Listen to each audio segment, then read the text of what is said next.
അള്ളാഹുവിൻ്റെ നിർദ്ദേശം കേട്ട് മൂസ നബി അലൈഹിസ്സലാം ഭയന്നുപോയി. താൻ തന്നെയാണ് ദൈവമെന്ന് പ്രഖ്യാപിച്ച അഹങ്കാരിയായ ഫറോവ രാജാവിൻ്റെ ദർബാറിൽ ചെല്ലണം.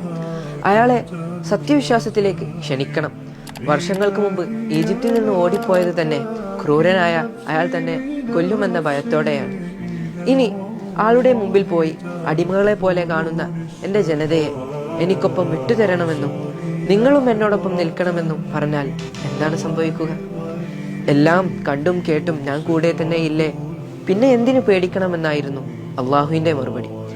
ഫറോവ ഒരിക്കലും സത്യവിശ്വാസിയാവുകയില്ലെന്നറിഞ്ഞിട്ടും അള്ളാഹു പറയുന്നത് അവൻ വിശ്വസിക്കുമെന്ന ശുഭപ്രതീക്ഷയോടെ സൗമ്യമായ വാക്കുകൾ മാത്രം ഉപയോഗിക്കണേ എന്നാണ്. എതിരാളി എത്ര കരുത്തനാണെങ്കിലും അള്ളാഹു കൂടെയുണ്ടെന്ന കരുതലോടെ, അയാൾക്ക് പോലും നല്ലത് വരണമെന്ന ഉദ്ദേശത്തോടെ അയാൾ എത്ര ഒച്ചയെടുത്താലും സൗമ്യമായി മാത്രം സംസാരിച്ച് ഇങ്ങനെയൊക്കെയാണ് നമ്മളെങ്കിൽ എത്ര മനോഹരമായിരിക്കും. വിശുദ്ധ ഖുർആനിലെ ത്വാഹ സൂറത്തിലൂടെ ഈ പാഠങ്ങളാണ് നമുക്ക് പകർന്നു കിട്ടുന്നത്.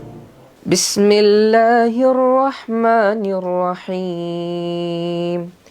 ഇദ്ഹബാ ഇലാ ഫിർഔന ഇന്നഹു തഗാ فقولا له قولا لينا لعله يتذكر أو يخشى قالا ربنا إننا نخاف أن يفرط علينا أو أن يطغى قال لا تخافا